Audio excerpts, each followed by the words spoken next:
everyone. Welcome back to the Keep Watching podcast, where we decide what to watch so you don't have to. I'm Sarah. And I'm James. And today we're going to be talking about Galavant. So, James, how's your week been? I watched more Ghost. Yeah? I watched more Money Heist. Mm-hmm. And then I watched Galavant. Good, that was your assignment. Okay. I want to ask you if you enjoyed it, but I have to wait for that. Oh, you have no idea if I enjoyed this or not. I'm not going to give it away. It's true. I had no idea what your reaction to this show is going to be. But no big happenings for me. Huh? I just want to talk Ghosts and Money Heist briefly. Sure. But do you want it? Do you want to talk about anything before we talk about that? We can do that later. Well, I was going to give you a little update on the other week. I had mentioned that maybe I was going to bring an anime of my own to the show, but I finally watched it. Oh, it's actually out? Well, yes. Okay. So, for context again, there's this mobile game I play called Obey Me, where it's kind of a card game, but also sort of a dating sim, and you're a exchange student to hell, and then you maybe end up with 7 demon boyfriends. And they have an anime that they made after they made this game, and I finally got around to watching it, and it's just 5-minute episodes, and it's all very like, if you haven't played the game, you have no idea what's going on, and it's just fan service, and it is nothing of substance, so we cannot talk about it on the show. Gotcha. Okay, yeah. But I mean, I enjoyed it because it was, in fact, fan service, and I like these characters. But yeah, it is not podcastable. I'm sorry. Gotcha. Okay, scratch that off the list. Yeah. But I will say, if anybody plays this game, just check it out. Okay. It's pretty okay. Would I think it's funny at all if I threw on 5 minutes of it? Or I just want to get the sense of the ridiculousness of the whole situation. Maybe. I think you just yell at me for like, why do I like this, but I don't like Food Wars. Oh yeah, of course. It's just you'll just get upset. You have no logical justification, so. Except that like I'm already attached to these characters, and I get their inside jokes that are part of. Yeah, that's it. Okay. I got you. We'll do another anime. Don't worry. But the other thing I watched this week was Ghosts. I finished up the U.S. version of Ghosts. So did I. Did you like it? I did. Okay, yeah. I'm excited for season 2. I think it's starting soon, right? I have it right here. Oh. Not too soon. Oh, well, I guess it is kind of soon, actually. Thursday, September 29th. Okay. Maybe 8:30 on CBS might be what I saw. Very precise. I never watch TV live, but I'll take your word for it. Subject to change. But I guess you'd have to wait till Friday then if you're not watching it live. Yeah. But yeah, still going strong. I still want to watch more. Consistent laughs all the way through, I would say. Yeah, I definitely enjoyed it. Again, it's different from the BBC version enough where it doesn't feel weird, and yeah, I do enjoy all the characters. It is a little weird how they keep finding more ghosts, but oh yeah, there's always more ghosts. But I don't know, maybe I have some theories that maybe next season the husband will be able to see ghosts too, but maybe not. That seems like a natural progression, or at least there has to be like one episode for whatever reason the husband can see ghosts. Like it's going to get a little like episode to episode like hokiness, I think, at some point. It might be a little like, ooh, look at the weird guest we have at the B&B this week, and that could get old pretty fast too. Yeah. Or it might just be some like weird mirror shows up that allows you to see the ghosts in it so he can like better interact with them somehow without also having a life-threatening experience. But yeah, can't wait for season 2. Yeah. Paramount Plus, once again, for anybody that wants to watch. It's free with commercials. Yep. Did you check out any more Money Heist, Sarah? I did not get to it. Oh, darn. I spent all weekend watching The Sandman, which just came out on Netflix. And that was pretty good, but we can't watch it for this show. It's got some super gross bits in it. All right, I won't check it out. Yeah, it's not free. It's not a James show at all. Thanks for the heads up. It was serious and dark and grim, and I loved it, and you would hate it. Okay. I don't even know if I saw an ad for that. They don't even put it in my suggestions. Oh yeah, it's so far off base for what you normally watch that Netflix is like, no, let's save him. He doesn't need to see this. Well, I rewatched the entire first 2 seasons of Money Heist. Nice. Still great. But yeah, that's all I have for check-ins today. All right. So you ready to talk about Galavant? Oh yes. Do you want me to do a rundown of the basic info that I looked up for Galavant? Or do you want to say some words first? Well, first I wanted to see how you feel about musicals generally, because Galavant is a musical. Okay. I don't watch a lot of musicals, I would say. But Ooh. at the same time, I was thinking about this. Like, every classic Disney movie is like a musical, right? Oh, yeah. I was definitely about to say, but you've seen a lot of Disney movies. Yeah. So I guess I have seen a lot of musicals, but for whatever reason, they're not. I don't like label them as musicals, I guess, because a lot of them are cartoons, I guess. Okay. Is the distinction. But yeah, if you asked me like what my favorite musical was, I'd probably just pick one of those Disney movies. Well, go ahead. Pick one of those Disney movies. Which is your Okay. favorite Disney musical? Well, I really can't with 100% confidence say what my favorite is, but I want to throw the live action version of Aladdin into the ring. Wow, bold choice. Which I'll go even further. People aren't gonna like this.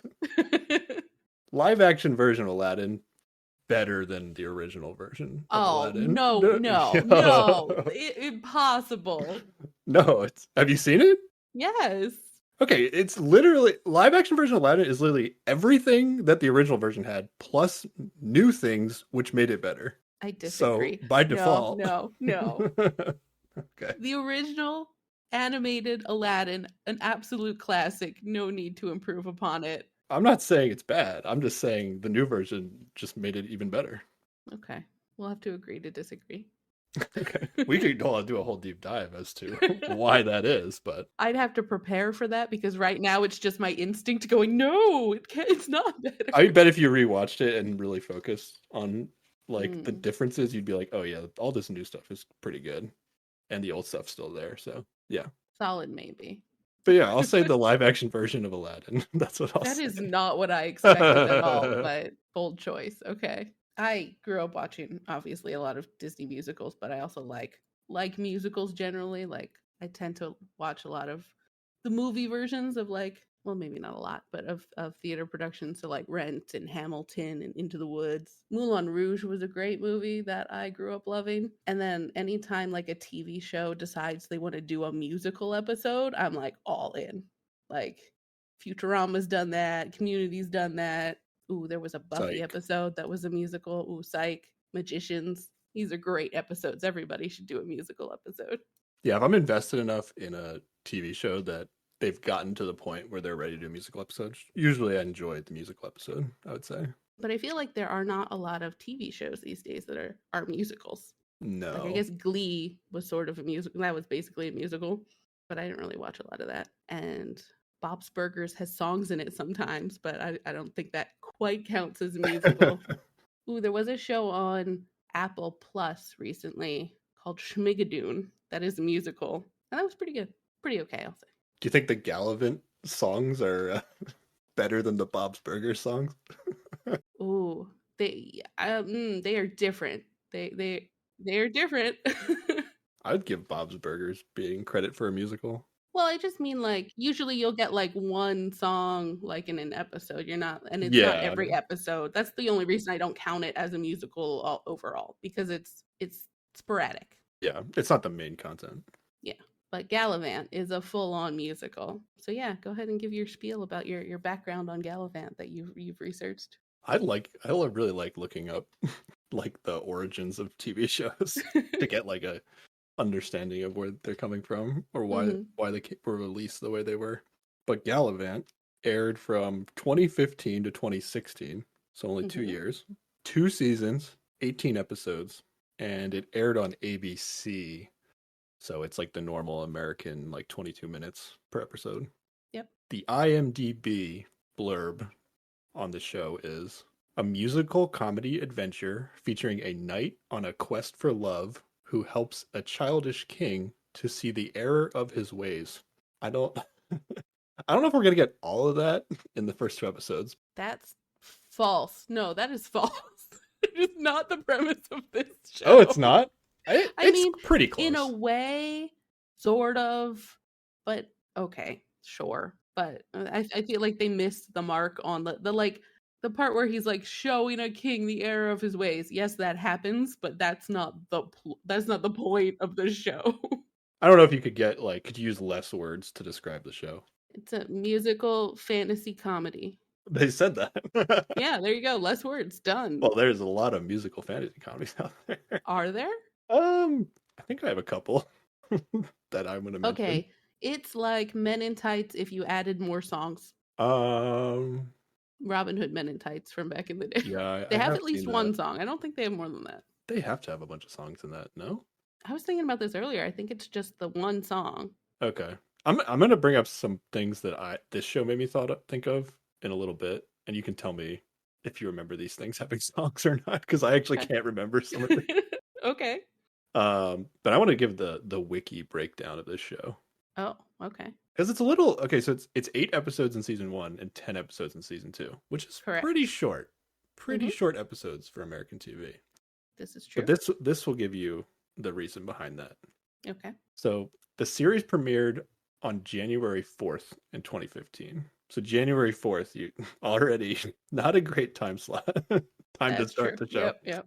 So it was the mid-season replacement for Once Upon a Time. Oh, okay. That makes sense. It goes on to say in an interview about the show, actress Mallory Jansen, who will be Queen Madalena in the show, she described Galavant as the bastard child of Monty Python and the Princess Bride. Do you agree with that, Sarah? I can see aspects of both of those movies in this, yeah. Yeah. Princess Bride had singing, right? Am I going crazy? Wait. It definitely did. No. The Princess Bride didn't have singing. It didn't have singing, no. That can't be right. No, it definitely did not have singing. Okay. Or no songs. Well, Monty Python doesn't have singing, does it?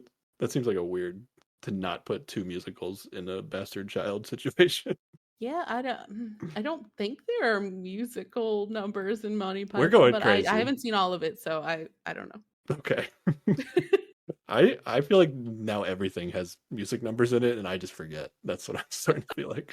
Okay. I mean, maybe everything should. It should, and then we won't remember. We'll take all the serious Batman movies and shove some songs in there and see how it pans out. All right. The first season consisted of 8 episodes, which aired over 4 weeks. So they aired 2 episodes back to back each week. Okay. And we're going to be talking about the first 2 episodes. So I think that's the right way it's perfect to talk about this. Yeah. So not only did it air in January, but it only lasted 4 weeks long. It finished in January. Yeah, exactly. And then the series was renewed for a second season of 10 episodes, which premiered on January 3rd of 2016. Did not get a better time slot. Yeah, it did not. And it followed the same airing scheme, so it only took 5 weeks to air the second season. They made it into February, theoretically, right? No, 31st. 31st, I think. Dang, if I'm doing so the math close. right. So close. But yeah, so that gives you the, what ABC thought about this show before they aired it. Seems like they did not give them a fair shake. Without saying if I like the show or not, it seems like a fair time slot for this show. Yeah, it is. I guess a show like this would be considered a risk. Yeah. Can you imagine them only airing like 1 episode of this a week? Like, people would lose interest so fast, I think. I have such a hard time conceptualizing watching one show a week. Yeah. I saw this show for the first time like years after it came out, and I watched all of it immediately, and I was like, that's it? Why didn't you make more? This was amazing. Yeah, I think this show is probably way better as a streaming product than it is for a TV product. All right, so here's some things that I thought about. Well, actually, I told my mom we were going to be talking about Galavant. Okay. And she was like, oh, Galavant, I remember that show, but she couldn't really remember if she actually watched it. Okay. Or she feels like she saw episodes, but didn't watch the whole thing. Okay. So probably just caught it when it was on TV those 2 years. But her comparisons were Ella Enchanted.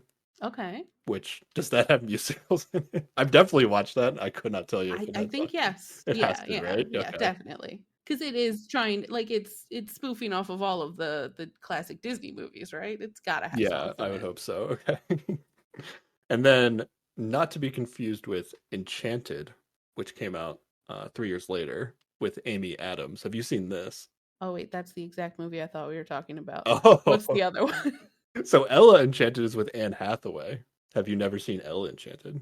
I may have seen one or both of these movies and merged them in my brain, and I cannot separate out Well, what okay, either so of them are. here's the big difference. Okay. In Enchanted with Amy Adams, which I don't think I've seen this because it's I think I would remember this if I'd seen it. But I Mm-hmm. think it starts out as an animated movie where like Amy Adams is like a princess in the animated movie, and it's like Okay. classic Disney animation or whatever. And then she just through whatever reason gets like sucked into New York City and becomes a live action. Oh, okay. I don't think I've seen this, but now like I kind of remember it existing and okay, yes. Okay. And then I could not tell you the exact plot of Ella Enchanted, but it's basically just Cinderella. Okay. Yeah. That is the one. Okay, yes. Ella Enchanted is the one that you're familiar. That's the more Yes. popular one, I believe. Okay. So that's what my mom. Do you think those are fair comparisons to this or no? It To feels like I Galavant. shouldn't be making a judgment on this based on my terrible Okay. memory of either of these movies, but yeah, it feels like a fair comparison. I think these comparisons are more just like the fantasy aspect of it than the musical aspect. Because the comedy, I don't know. I don't know. I don't think the comedy's the same as No. Galavant's going to be. No, I don't I think that would be where these would differ. And then the one movie I thought of was A Knight's Tale. Oh yeah, that's not a musical, It's but not. There's no song. Okay. I mean, there's a lot of music in it, but it's like modern music because they like to Oh, that's blend true. that in, but there's no like there's nobody singing. Okay. That's with Heath Ledger. Yes, that movie I remember. I watched the crap out of that as a teenager. Yeah. Okay. So I guess I just remembered more fantasy things than musical things when I watched this, but that's all I got for comparisons. Oh, my little note that I had about Galavant before we get into talking it is that the guy who created it, Dan Fogelman, he wrote for Tangled, Bolt, Cars, and Crazy Stupid Love. So like, I feel like you like Crazy Stupid Love. That's a Yeah. solid movie. And then he's also has experience with writing for musicals, so it seems like a solid choice that he made here. Crazy Stupid Love is Steve Carell and Emma Stone and that movie, right? Yeah. I think we watched that for like a movie night once. Yeah, I think we did. And I recommended that. Okay. I was trying to remember if that's the right title. And then the most recognizable actor, I think, for everybody is going to be Timothy Omundson. I don't know how to pronounce his name, but he's the king. And he was the detective guy in Psych. And apparently he's done a bunch of voice work for like Star Wars games and also that like Castlevania show that came out on Netflix a couple years ago. Oh, okay. So yeah, he's in it. Yeah, he's the only person that I recognized because I watched Psych. Okay. Are you ready to actually get into it and talk about an episode of Galavant? Oh, yeah. You want me to start this? Yes, I do. Okay. Episode 1. This show is going to start immediately with singing. I mean, yeah, it's a musical. You got to have a strong opening number. I don't know. I feel like musicals don't have to start with opening numbers, but this one isn't messing around. Right into it. Galavant wants you to know what it's all about. Yeah. And this opening song, if you were just like catch this on TV or something, I feel like you would think that this opening song is like some sort of like recap catch up song to get you to where you need to be to like watch the episode you're watching, but it's actually episode 1 of the show. But they do use this song as like a catch up, like this theme, and then they replace the verses throughout other episodes to catch you up with what you've missed previously. So yeah, this is like the main music. Main theme, yeah. Yeah. There isn't really a theme song to this show, but this song is used as like the music of the song is used throughout the show. Yes. In multiple music numbers. But yeah, what would I say about this opening music number? There's literally a line in this opening music number that's like says like a fairy tale cliche. So it's like so like Galavant is just like some brave knight and the song is all about Galavant. Yeah, and how like awesome he is. And yeah. Like he's riding a horse on a beach and then all the peasants are coming out and singing about like how beautiful his face is and how he like fights off people. Yeah. It really reminded me of either the Belle song from Beauty and the Beast in the beginning. Oh yeah. Or even the Gaston song from Beauty and the Beast. Yes. It's like some sort of merging of those two. That's an appropriate comparison, yeah. Yeah. But yeah, so this song's gonna set everything up. Galavant is in love, and the song is really gonna focus in on how Galavant is having a lot of sex with this woman that's he's in love with, right? Yes, Madalena is super hot, and they are banging all the time. Is a key verse in this song. Yes, Galavant and Madalena. But then King Richard is just gonna roll up, and this is still a musical number. He's Yep. gonna roll up, see Madalena, and be like, "That's gonna be my wife," and then he just kidnaps her. Yes. And then Galavant is going off to interrupt their wedding day and save her. So, like in any other sort of thing, that would be 3/4 of the movie right there. But this is the opening like 2 minutes of the show. Yeah. And so he busts through the doors of the church or whatever they're getting married in. And as he does this like big speech, the speech is still part of the song, right? I think it is. I think the speech like the song ends and then it's speech time. But he's definitely like just talking to guards and he's just like, just fall over. Like he's beating a bunch of guys and he's just like, stop it. Just whatever. That was part of the musical number. Yeah. Yeah, it's very comedic how he is like beating all the guards. It's like he's just in the middle of singing and not really fighting at all, but the guards are Yeah. still being defeated. Very little effort, utterly destroys everyone. But then when he gets into the church, he gives this whole speech about it's a very long speech about how he's going to like save Madalena.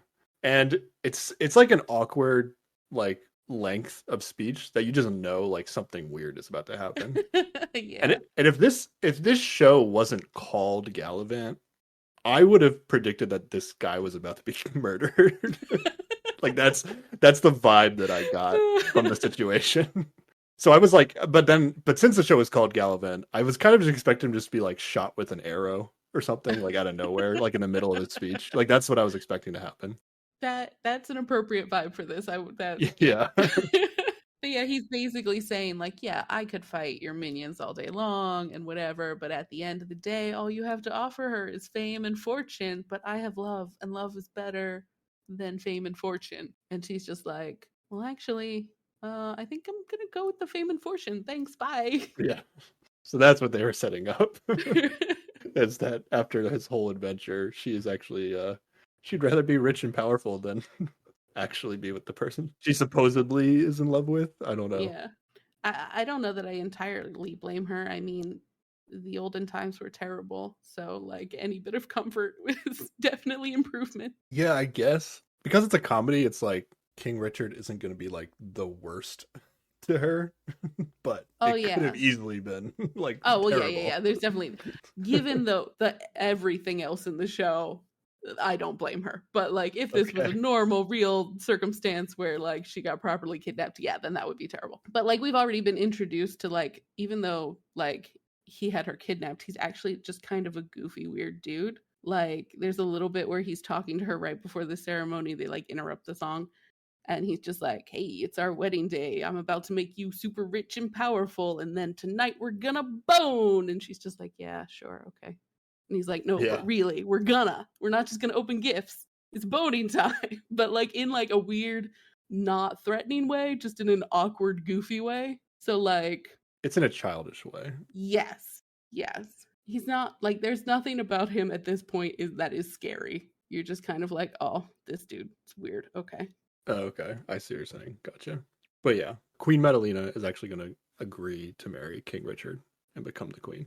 And even at this point, like the king's bodyguard, Gareth, comes over and like kicks Galavant to the ground, and he's just like devastated. And then Richard comes up to like kick him in the face and try to say a cool line like "Good night, Prince" or whatever. But like he just kind of whiffs it, and he's just like, just do it for me. Like so, like he's already set up as like he's not a tough guy. And that is a theme that is going to continue throughout the entire show. Yeah. But then we cut to 1 year later. Yeah. And Galavant is just sleeping in his bed and he's drunk. Yep.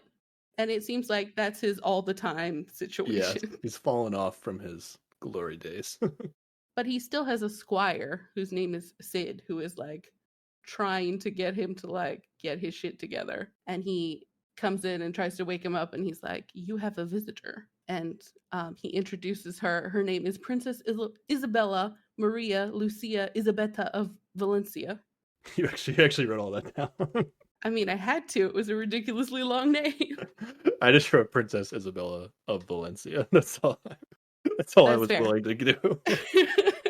But yeah, so Isabella is basically going to be trying to recruit Galavant to like come save her kingdom, which is in trouble. Yes, they got invaded by a king, and all of her family was either killed or imprisoned, and she escaped, and all she has is the priceless jewel of Valencia to pay Galavant to come and save her people. But he is not interested. Yeah, he is not interested. And then she's going to sing a song about Galavant's glory days to try to get him inspired, but it's not going to work. It does not work at all. Yeah. And so she storms out, basically. It was just like, oh, this is ridiculous. But then we get an interesting flashback to 2 months ago. She said her kingdom got invaded 4 months ago. So 2 months ago, she's hiding in the cellar, and it's like underneath the throne room, basically. And we find out that it is, in fact, King Richard who has invaded her land. So he and Madalena are in the throne room above, and the jester is performing for them. I got a little confused with where this was taking place. Even though King Richard is in the scene, they are in Valencia. Yes. Yeah, he's taken the throne. He's taken up residence in Valencia. So this show like is taking place in Valencia, even though like I don't know what's the name of his kingdom. They never name it. Oh, his kingdom's okay. That would confuse me. I thought he like kidnapped the princess and was in the cellar of his throne room. No. So I was a little confused by this. So basically, like, Galavant lives next to whatever Richard's kingdom is, which later in the show is referred to as Richard's kingdom. They never bothered to name Oh, really? it. Okay. Yes. But he has traveled with Madalena to go and invade this other kingdom of Valencia. And that is where all of these castle shots going forward are in. They're in Valencia. Gotcha. Okay. That makes sense. So yeah, they're in the throne room of Valencia, and the jester's performing, and he's telling like like stupid kids jokes. I didn't write down what they were. It was that knock knock joke where you say banana over and over again, and then it's aren't you glad I didn't say banana? Yeah, but like simultaneously, I don't know if he's flirting with the queen or the queen's flirting with him. But Queen Madalena is very into the jester. Oh yeah, she laughs a lot at this terrible joke. Richard doesn't get it and is completely oblivious to how they are both flirting with each other. And you just get the vibe that even though Queen Madalena agreed to marry him, there's still like no love connection at all between them. Oh, not at all. Yeah. But Queen Madalena like really wants the jewel of Valencia for some reason. Yes. That's not explained in the beginning, is it? I think she just wants a big fancy jewel is all that there is to it. Just likes stuff or something. I don't know. Yes. And then we also found out that Queen Madalena supposedly took a vow of chastity. Yes. In order to convince King Richard that she can't have sex with him. Yeah. Yes, pretty much. Those are the key points that I picked up on in this scene. And she's all like, well, she's like, we need to get this jewel. Richard's like, but I tried. They won't give it to me. I don't know where it is. And she's just like, well, Galavant would have never stood for this. And it's clear she keeps saying this like passive aggressive shitty stuff to him all the time. Because then we get into a song about how Richard really wants to kill Galavant and then have sex with his wife. Does this happen right away? Like he convinces himself that if he kills Galavant, then that will be like Madalena will like be like, oh, now that Galavant doesn't exist, I guess I'll have sex with King Richard. Seems to be Is that the logic? Okay. Yeah, and I think, well, part of it is he wants to kill him in front of her, so she can't keep saying this stuff like Galavant would never do, because then he can just be like, well, I defeated Galavant, like, shut up, like, I'm better than him. Okay. And then, yeah, somehow that leads to sex. I don't know. Yeah. And I don't know if this is in the song or what this is, but I wrote down that supposedly Galavant is the greatest warrior in 5 kingdoms. Yes, that is one of his titles that gets thrown around sometime. Do we meet any of the kingdoms besides Valencia and King Richard's kingdom? There is a third kingdom that we get to. They talk about at the end of this season, but they go to it in the second season, and I forget the name of it. Okay. That one has a name though. That one definitely has a name. So but they set up as if there were going to be 5 kingdoms in the show. Well, they only got 2 seasons, you know? Maybe they didn't get to the rest. Yeah, did this show like clearly have plans for more seasons?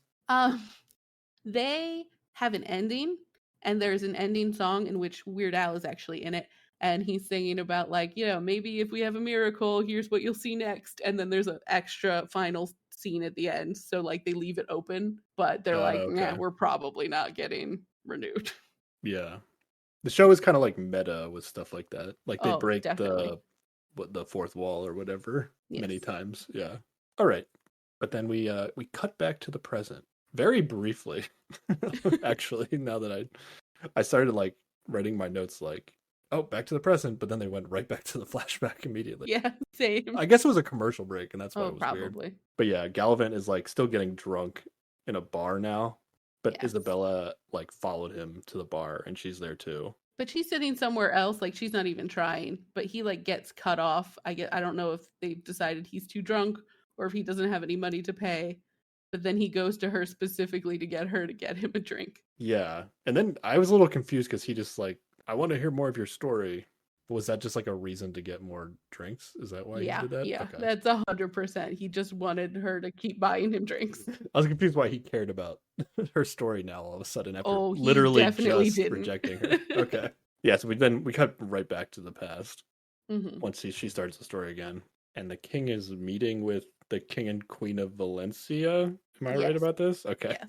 And he's still asking after the jewel, and they're just like, no, it is not our jewel. It is our people's jewel. It's been in this kingdom and our family for generations. It's so important to us. And he's like, but I want it.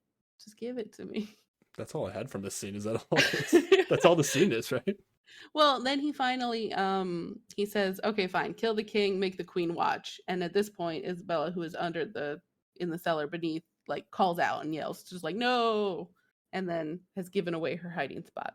Well, she was hiding in there? Yeah, she was hiding in the cellar. She was hiding. Oh, okay. It's the cellar of Valencia. That makes more sense. Yes. Okay. I was so confused. I got myself so confused with thinking it was the King Richard's throne room. Okay. Gotcha. But yeah, then we come back to the present again. And at this point, Galavant's like a couple drinks in and is now like eating a big turkey leg and like a really gross, unappealing way. And you can see that Isabel is just like super disgusted with him. And so she like asks him like, why are you why are you this way? You were supposed to be the greatest hero in all the 5 kingdoms, and now what is this? Yeah. And then I have we find out like Galavant swore off love because his parents were like terrible to each other. Yes, they loved each other a lot, but they fought every day all the time, and he was just like, I don't want any of that. Yes. But then he fell in love with Madalena, and then he got his heart broken. And that's why he's, even after a year, he's still so devastated. He's had no practice at being brokenhearted, so he takes it real bad. Yeah. But then Isabella is going to mention that King Richard is the one attacking Valencia. And then that gets Galavant's attention.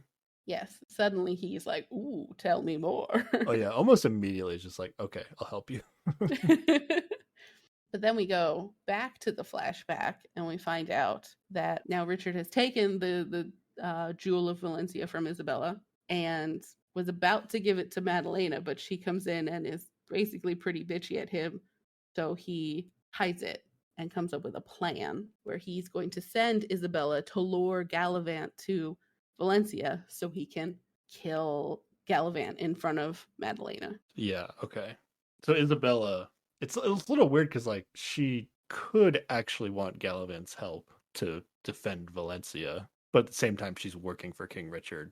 And this request is like really weird because like I feel like they didn't have to give Isabella the jewel, right? It's like, yeah, I don't think that's what got Galavant interested in the situation. No, and specifically Richard's like, okay, you're gonna take this jewel and offer it to him to save your country, but he's not gonna agree to it. So then tell him that I'm really horrible, and every night you hear the queen sobbing and saying that she made the wrong choice. Yeah, that's the big lie that gets Galavant to help. Yes. Not the jewel. And the jewel seems really important to the king, so I feel like he should not have like given it back to her. I don't know. But I think he doesn't want to give it to Madalena right now because he wants to prove himself that he can kill Galavant first. Does the order matter? Apparently. I don't think But it also, does. I don't know, Okay. maybe it makes the whole Isabella approaching Galavant more realistic. Like, if she, like, people wouldn't come to him theoretically with nothing and be like, just come save my country, please. I have nothing to pay you with, but just please. But he could have just given her, like, a sack of shillings or something, you know? I don't know. Yeah. Whatever. Probably doesn't matter. I just thought it was a weird choice. So yeah, she is theoretically tricking Galavant. Yes. Via King Richard. And now that Galavant thinks that Madalena still loves him, he is all ready to go and rescue her.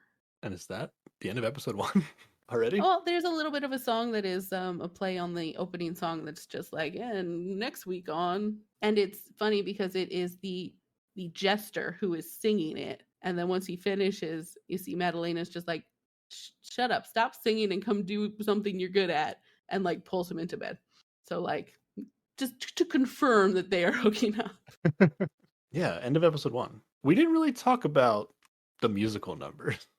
Did you want to say anything about the musical numbers or even just like the jokes in general? Sure. So far? I liked in the song where Richard is singing about how he really wants to kill Galavant. Like he's going through all the different ways he'd like to kill him. There's a lot of stabbing or like kicking and a lot of very specifics about his fantasies of killing Galavant. But then part of it is he's like, and then I can get back to, my real hobbies, starting a genocidal war or raising taxes and abusing the poor. And like all the people in the like all the servants and stuff have been coerced into singing this song with him. And at this point they stop and they go, wait, what? And he's just like, nothing. Yeah. Okay. Yeah, that's a big part of the humor, it seems, in the show is like, especially in the musical numbers. It's almost like when people start singing, it's supposed to be like their internal thoughts, but they're singing with everybody else that's in the scene most of the time. Yes. And so everybody's hearing each other's internal thoughts, but because they're singing them, they don't end up acting as if they heard them, you know? Yeah. Or they did hear them, but then they like it'll usually be a wait, what did you say? Yeah, something like that. And then it's like you're supposed to be like, okay, they didn't actually hear what hear their internal thoughts, even though they just sang them out loud in front of them. Which is basically making fun of musicals because people are singing their internal thoughts all the time, yeah, and then just nobody ever like stops and goes, wait, what did you say? Because it is just their internal thing, even if they are singing with someone. Yeah, I did assume it was some sort of like musical meta joke. Yeah. Were there any of these songs that you liked particularly? I like the opening song. Oh yeah, the opening song's great. I like the opening song because it didn't mess around with getting to the point of the show. No. Like this show does not need a slow build. It's just we're gonna sing some silly songs and here's a really generic fantasy world situation that we're gonna be in. So yeah, I really like the opening song. The opening song is kind of like an earworm. Oh yeah, definitely. Once you hear it a few times, you just like can't get it. You're just gonna go around singing Galavant. Yes, I listen to the soundtrack for this all the time.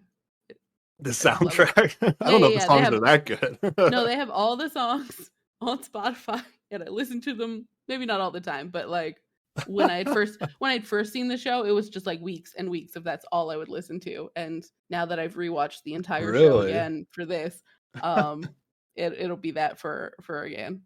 Okay, interesting. I enjoy musicals, and now that I work from home, I can just blast it and sing along, and nobody except my downstairs neighbor is going to be annoyed. I think the next episode has some better musical numbers, other than the opening one. Mm-hmm. I think I did laugh at the King Richard like torture killing Galavant. It had some funny lines in there, but I could not tell you what they were. You want to get into episode 2? Yeah, let's do it. Okay. This one starts with Galavant, Isabella, and Galavant's squire Sid on horses in the forest. And it's too peaceful. Okay. That's what I have. It's too peaceful. Suspiciously so. Yeah, and then some like random goons with hoods on. I don't even think we get to see their faces. Just like show up and start attacking them. But Galavant like defeats them all like Like easily. immediately, Yeah. yeah. But then Madalena appears out of nowhere. And she's calling him a hero and just like, oh, where have you been? I love you. And then Richard is there making fun of him. And then Galavant is not wearing any pants because it's a dream. Yeah, it's a dream. None of this has happened. But when he wakes up, he is actually sleeping in the woods, and Galavant, Isabella, and Sid do all have horses. So yeah. He is exactly where he was dreaming about. He's just not doing anything particularly heroic. Yeah, exactly.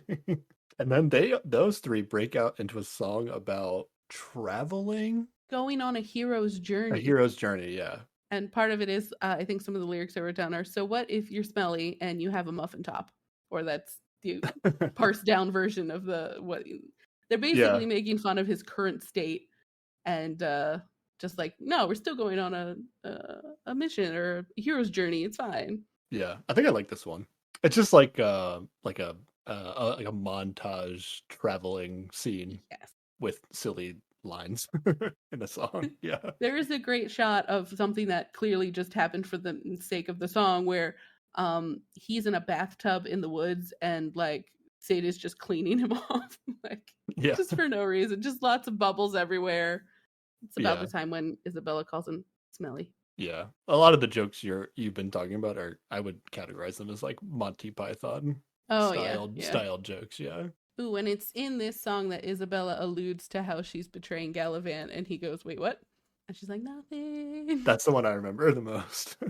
But I think my favorite part of this song is at the end. Galavant, like, they do a big final note that's long, and then at the end he's just like, "Holy shit, I'm out of shape. My tummy hurts. This song was so long." Just to set you up for the kind of like he's not in hero shape right now. He is not ready to do what needs doing.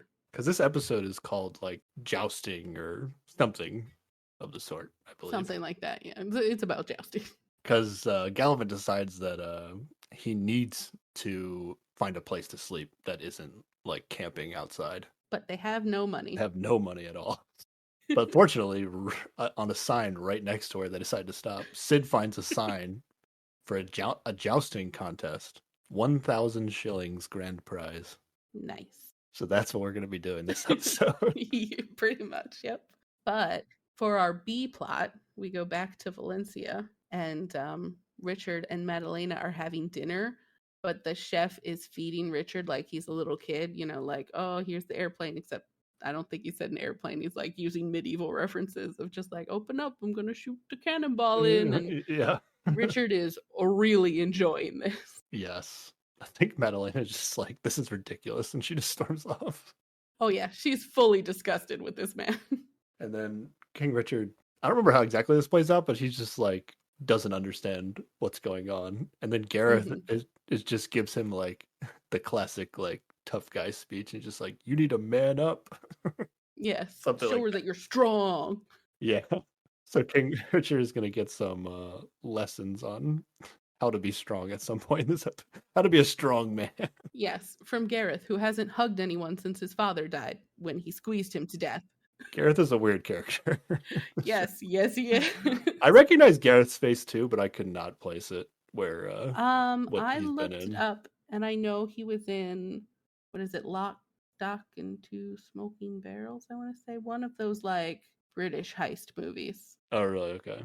But then also, just like, he plays a tough-looking guy in a lot of movies and stuff, I think is yeah, that's what I was going to say. I was going to say he's, like, probably plays, like, a soldier guy in a bunch of, like, Sci-Fi Channel monster movies or something, which is what I would have guessed that he's in, but I didn't. He's got the face and build for random tough guy in movies. Yeah, he's got, like, scars on his face and stuff like that. Yeah, but back to the jousting. They go to sign up for jousting, but unfortunately they need a 100 shilling entry fee. That seems pricey. Yeah. I don't know if it's like is it like a 10 person tournament? Probably. And I think like it's only for nights, and being a knight is expensive. Yeah. It might be only 8 people, and then it's like 100 entry, and then it's 1,000 grand prize. I don't know. I don't know how that works out. Yeah. Unsure of the math, but they don't have the money regardless. Yeah.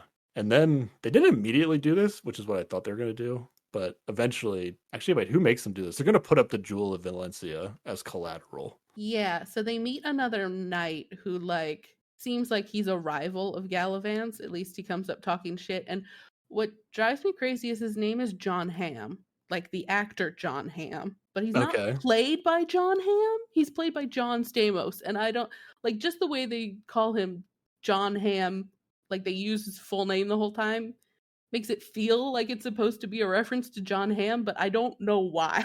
Yeah, that is weird. Like, maybe John Hamm was supposed to play him and then, like, backed out or something. So they're like, fuck it, his name's John Hamm now. I could see that, yeah. But yeah, so he comes up and he's, like, talking shit about, oh, you're not going to enter now? You don't have the money? And so they get all embarrassed. And Sid's like, well, we'll put up the Jewel of Valencia. It's fine. And this is, like, a rival of Galavant's from the past? Yeah, right? he definitely knows him from before, and it seems like they at least have somewhat of an antagonistic relationship. Oh, this is the Full House guy. Yes, it is Okay. Uncle Jesse from I was Full like, House. I've seen this guy's face before. Okay. Oh, I did. What I did think was funny with this rival guy is when he started telling yo mama jokes. Yes. He's obsessed with them. And then, like, Galavant says something like, it's 12:56. Yo mama jokes are really getting old. Come on. That made me laugh pretty good. Yeah. The mama joke. I don't even remember what they were, but they were probably terrible, but they made me laugh. Oh, wait, I have one written down. Okay. He's like, I know you want to bail.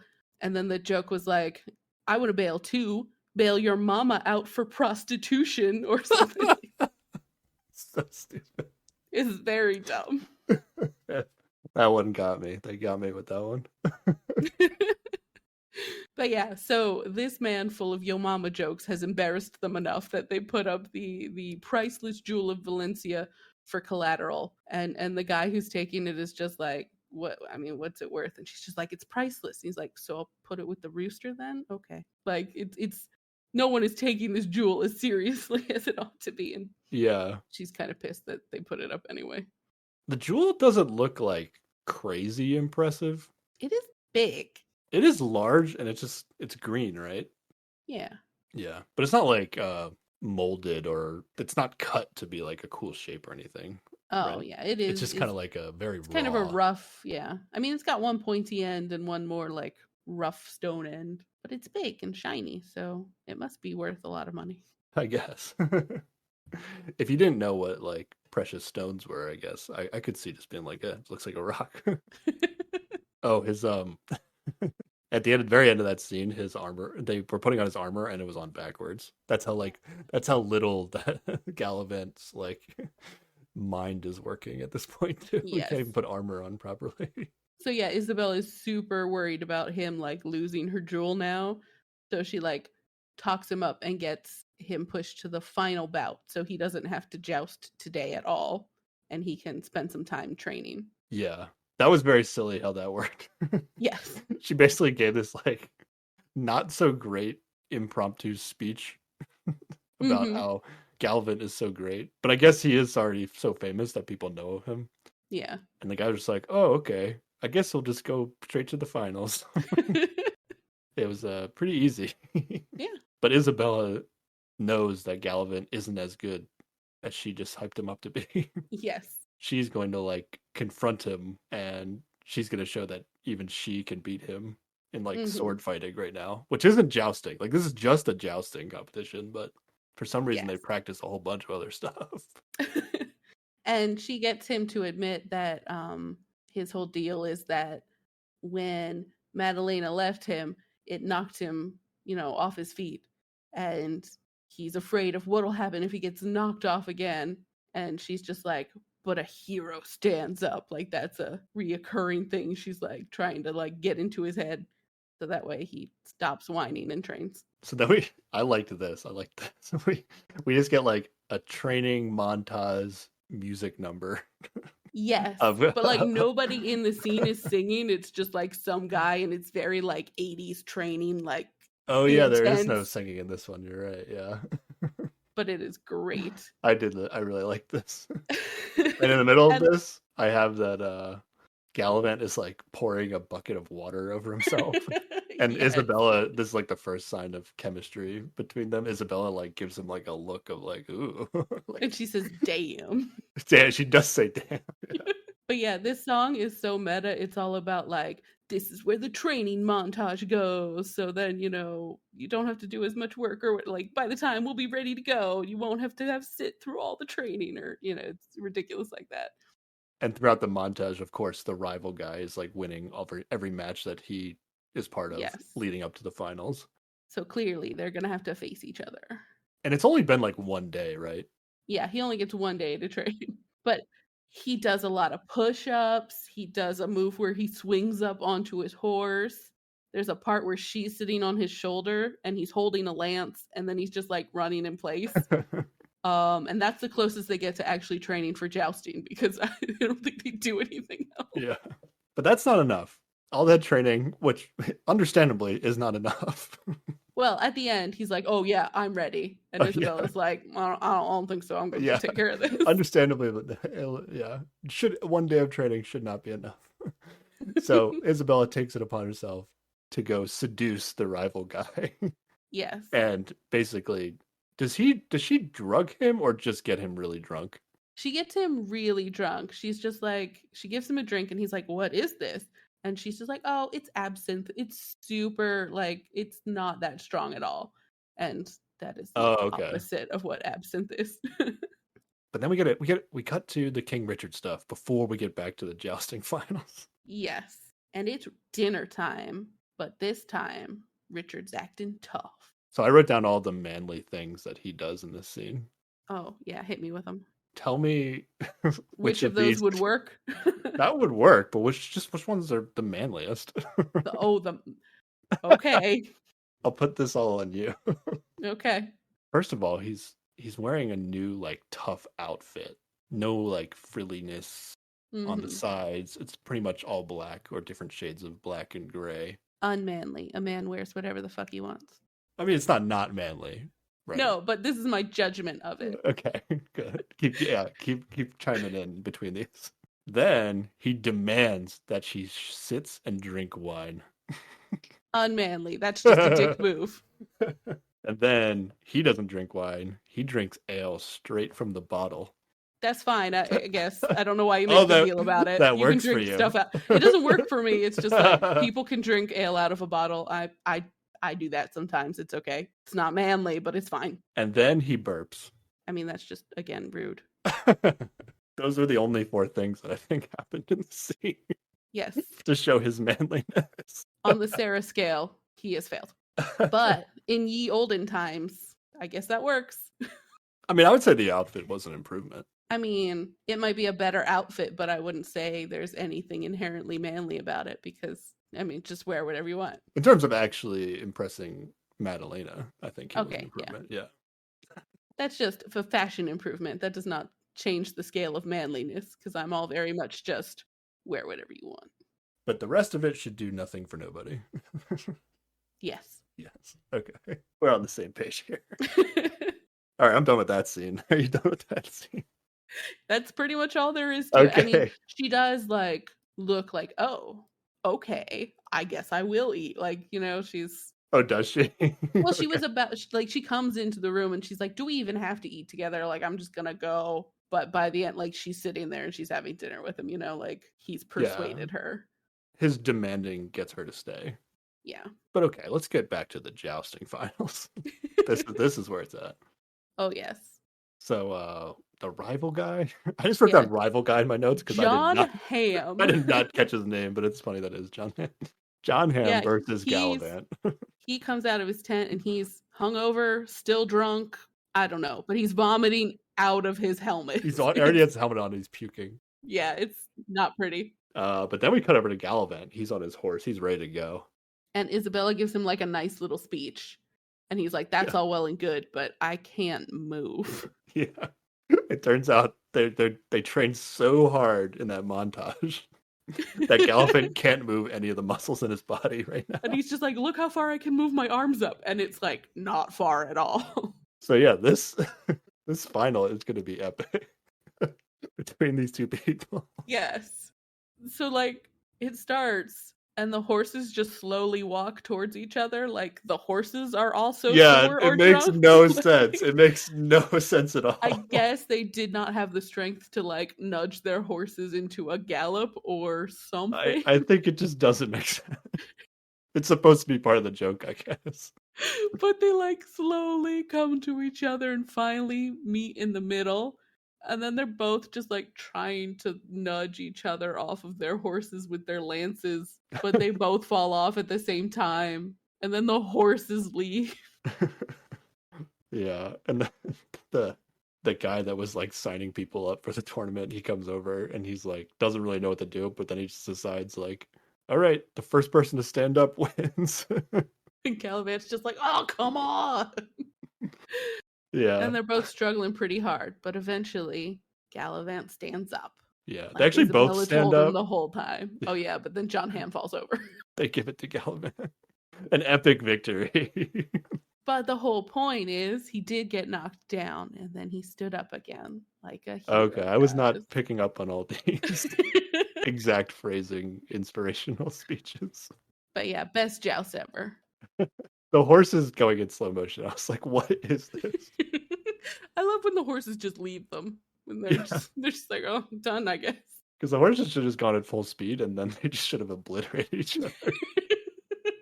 Or just completely missed, either way is fine. Yeah, I guess you would miss if you couldn't. I don't know. I've never jousted before. Well, it seems like they probably wouldn't be able to lift up the lance to like hit at each other because those things are heavy. Yeah, I guess so. I'm thinking of this scene in A Knight's Tale, and I think his like shoulder gets really messed up because the bad guy like puts a spike on the end of his thing and hits him, and then they just like he gets his crew to just like tape his arm to the lance so that he can like go the final round because he can't lift it. So yeah, I was imagining they could do something like that, and then just the horses could still go at full speed. Oh yeah, but okay. Oh, but then Isabella goes in for a hug, and so she knocks him over again, and she's laying on top of him, and they're talking, and there's another moment of like, ooh, chemistry, and she seems like she's about to confess that she's leading him into a trap, but then I don't know. Somebody says, I think Sid comes over and interrupts it. Yeah. He comes over asking a question about the rooster or the chicken or whatever. But then he immediately leaves. Like he interrupted them for like less than 5 seconds. Yes. Like Isabella could have continued with what she was saying without being in the presence of other people, Like killed the mood, whatever was inspiring her about to confess. Like that moment brought her back to reality. It was such a brief interruption. Well, yeah, but if she confessed now, then things would be far less dramatic later. It was one of the weaker interruptions I've ever seen for this like a moment like this, but I guess that's part of the joke. Yes. And then we have one more scene, I think, right? Yes. We go back to the King Richard and Queen Madalena, and they're going to sing a song about their relationship. How does this even come up? What do they start talking about? Well, he's like admiring how she doesn't really care about what she eats. She just like shoves it in her mouth, and she's like, I used to be poor, like whatever, I don't care. And he's like, he shares a bit about his nanny as a kid, and he's like, look, we're connecting. Like maybe, maybe you're not the worst thing ever is a literal line in this song. Yeah. So basically, they're going to start singing a song about, I guess, their relationship with each other. Yes. With a lot of like, are they even backhanded compliments? Are they even compliments? Well, some of them are just insults. Yeah. But yeah, it's just you're not the worst thing. I mean, I still kind of hate you, but maybe not. Yeah, in the middle of the song, though, it's also going to cut to Galavant and Isabella singing about their relationship with each other. So they're going to be jumping back and forth between these two relationships. Their insults are maybe not quite as bad as the ones between Richard and Madalena, but they're still just like, think you're annoying, but maybe I could get used to you. Yeah. And then this song number was like the one where I was really like, okay, they're singing their internal thoughts, but they're not actually saying them like out loud. Like they're not being heard by the other characters, but they are singing them to each other. But at the very end of the song, Madalena just says to Richard that he is unlovable no matter what. Yeah. It kind of seems like it could be the start of something, but Madalena just like squashes it immediately. Because he actively is like, see, I saw it for a moment there. You're going to grow to love me. And she's like, you gotta squash this. Nope. You're unlovable. goodbye. The most brutal insult of all the insults in the song. And she's like, your nanny only cared for you because your parents paid her to. No one has ever cared about you. Like, that was a fair point. Well, yes. But yeah, so she utterly destroys him, and then the episode's over. Yes. So there we go. That was the January 4th, 2015 2-episode premiere of Galavant. Of Galavant. Yeah, so did you like it? What was your favorite song out of the whole thing? Do you think you'll watch more? I will say that I think the singing parts are the best part of the show. That's fair. It's a musical. Okay. There's a lot of non-singing in the show. Yeah. The way it starts, you think like, okay, this is gonna be like 80% singing or something like that. Mm-hmm. But I would say it's maybe 40% singing. Yeah, that's fair. Yeah, less than half still, even though it's a musical. And a lot of the dialogue humor, similarly with the British version of Ghost, just like doesn't land for me. Okay. But what's weird is like, I feel like they make the same jokes in the songs, but I like it when it's in the songs. Like the same kind of jokes. Mm-hmm. Or maybe they aren't the same kind of jokes. I don't know. I wrote down this as like British humor-ish. Okay. Which I guess makes sense if they're saying it's like Monty Python. Yeah. But I'm into the Isabella Galavant relationship. Okay. I'm here for that. So I would say the show is funny enough, and dare I say sexy enough, Sarah. Okay. So yeah, I'm in. Why not? Nice. I mean, it's not a lot to get through. So. Exactly. I think if we had only watched one episode, I wouldn't have gotten invested enough in the Isabella Galavant stuff. So I might have not continued after one episode. That's fair. That's probably why they had them 2 episodes at a time. Yeah. And I wonder, since when this show was made, like, did they have a bunch more content and then they had to cut it down to 8 episodes? I'm not sure. Oh. The story is very fast paced and looks like it's just kind of like pieced together. But that's how a lot of comedies are also. So I'm not sure how much they had to edit down. It's just like they're trying to fit everything in there 22 minutes or whatever. So it's pretty fast paced. Gotcha. Okay. But yeah, do you want to know something? Yes. I've watched the first season of the show. Oh, dang. Yeah. It's super easy to get through. That's the biggest draw to keep going. Like only 20. If this was like a 45-minute per episode show, also I probably wouldn't watch it. It's like just meeting the threshold of continuing. Yeah. I would say. Oh, so you got to the pirates. Yes. I don't know. Just the pirate song is my favorite song, I think, in all of it. Oh, okay. Because they're like pirates that are stuck on land and they just like the lords of the sea, but not quite in the sea. And it's just great. I wouldn't say that song made me laugh a ton. I love that. It's less like none of the songs are like, oh man, this song is so funny all the way through. It's just like bits and pieces. The jokes within are good. Yeah. The only song that is like stuck in my head is like the opening song, Galavant song. Yeah, that's a earworm, yeah. But yeah, I really liked the montage training. That's like the kind of stuff I like. Yeah. In shows. Just like, let's have a super dumb montage scene. And then even the dialogue has enough fun stuff that makes me laugh. Mm-hmm. But there are a lot of jokes that I'm just like, this is not a funny joke, you know? Okay. But it's good enough. It's good enough. Good enough. Nice stamp on that one. Good enough to feel. It's something to watch. Okay. And enjoy, I think. So you're gonna do season 2? Yeah, I'll probably watch it like tonight. I'll probably finish it in a couple days. Nice. I really wanted to finish season 1 because I was like, okay, what is season 2 of this show? Like, it seemed like it was going to resolve itself in 8 episodes. Oh yeah. But they have set it up, so that's not true. The plot doesn't really matter too much on this show. We just talked a lot about the plot, but not really the reason to watch it. Yeah, it is for the musical numbers and the silliness. Yeah. Again, if you like musicals and you like Monty Python, British kind of style, kind of humor, you're going to love this show. That's what I'd say. But I did think it was better than Ghost, the British version of Ghost. So okay, fair enough. I'm actually going to watch this. I was worried you were gonna not like this at all. Just I was never gonna find a show that you were gonna want to watch anymore. Give me a good like relationship to root for. Okay. probably gonna like it. And if it's a comedy. Yeah. Anything else on Galavant before we talk about next week's? I'm ready for whatever is in next week. Because you don't know what I'm about to talk about. I do not. I'm a little scared. Usually we have an idea of what the other person's about to pick. Although last week I didn't. Oh, yeah, I saw your note on it that you were going to pick Galavant, but I didn't know what Galavant was. Okay, so next time we're going to be talking about a brand new show. Oh, what show? It's a brand new reality competition show.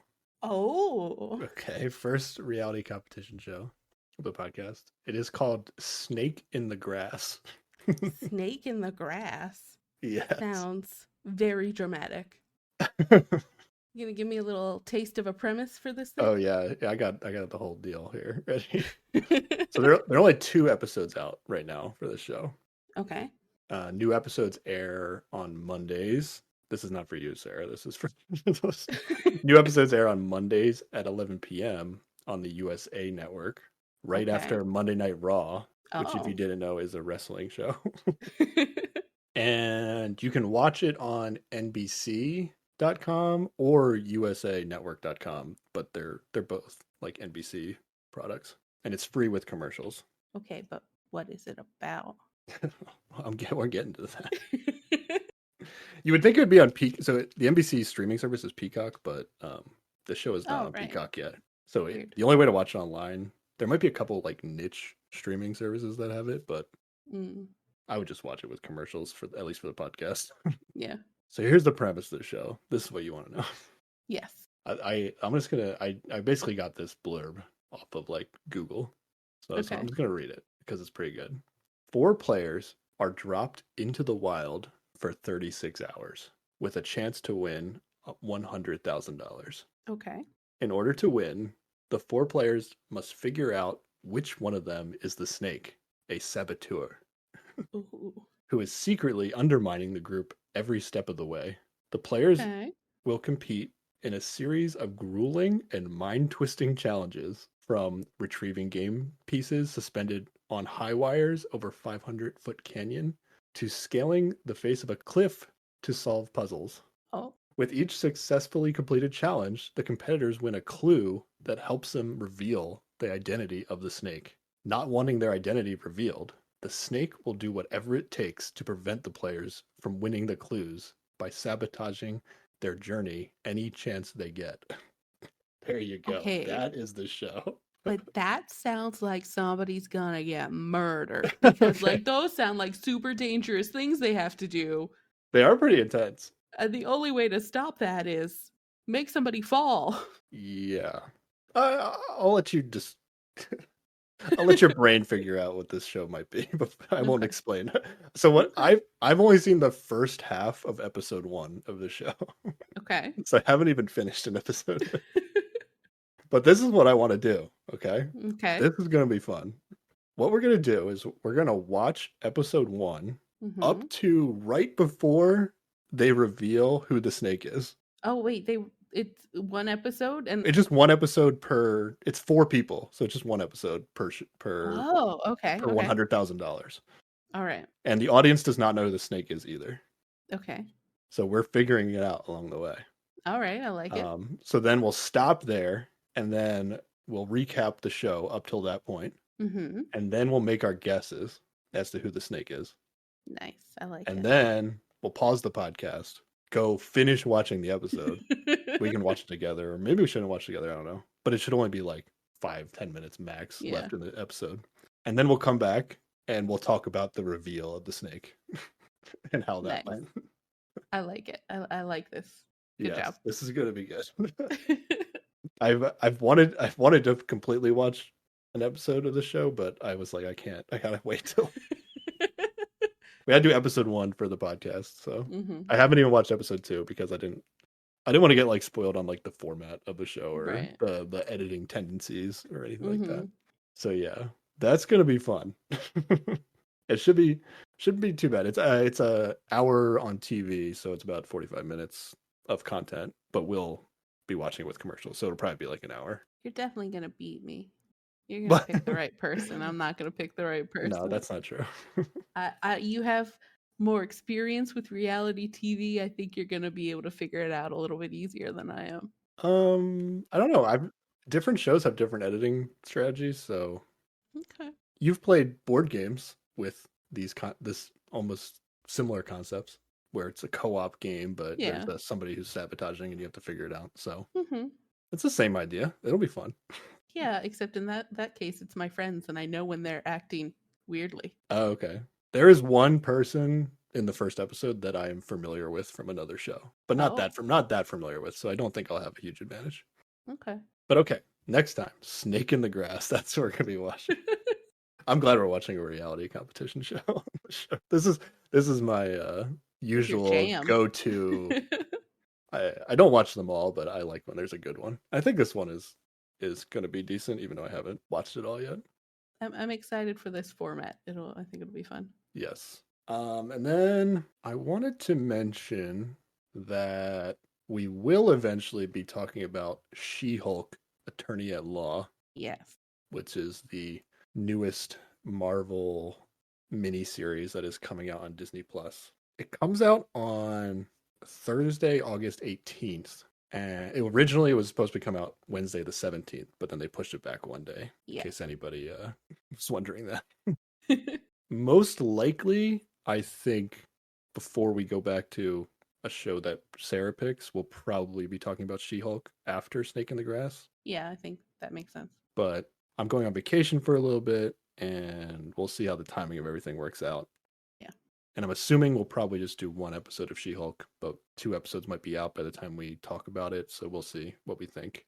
But yeah, we will be talking about She-Hulk sometime after the premiere of that show. Yeah, I'm excited for that one. Yes. She-Hulk is going to be 9 episodes, a 9-episode miniseries. Okay. More than a lot of the other ones. The other ones are usually 6. Mm-hmm. But yeah, that's all I have for the future on the podcast. It's a good plan. I like it. All right. So Sarah, where can people contact us if they want to get in touch? If people want to get in touch, they can email us at keepwatchingpod@gmail.com. That's keepwatchingpod. They can tweet at us at keepwatchingpod, Instagram at keepwatchingpod, or leave a comment on our videos on YouTube at keepwatchingpod. And if you are enjoying the show, we'd appreciate it if you go and leave a rating and review on Apple Podcasts or on Spotify, that people can find us, maybe. And I had an idea. Yeah. To encourage people. Mm-hmm. Well, it's not really good. There's no incentive still, but to maybe encourage, if they don't know what to contact us about, maybe we come up with a little like question for people to answer. So like for today's episode, maybe people want to share like what their favorite musical is. Maybe we'll get some ones we haven't seen, especially for Sarah, who seems to really be into them. Maybe she'll get some recommendations that she's never seen. Yes, that would be great. And I encourage part of our listeners who I know enjoy musicals to not text me about it and maybe tweet at us instead. Yes. And for Money Heist, if anybody wants to let us know what city name they would choose if they were. I'm still sticking with Medicine Hat. I think I want to be Macau. Ooh, nice. I like it. That's a good one. Yeah. Yeah, we would love to hear your city names, and then if you actually tweeted us or whatever, we will probably talk about it on the podcast. Yeah. The city names are if you were on a team that was going to heist something. And you need a code name that is a city name. Which city would you pick? We won't go back to the other episodes, but I thought those 2 were good questions. Those are. I like it. We'll try to come up with something for people to contact us about at the end of every episode from now on. I think is a good idea. Yeah, that's great. I like it. Okay. All right. That's all we got. Thanks for listening, everybody. Bye. Bye.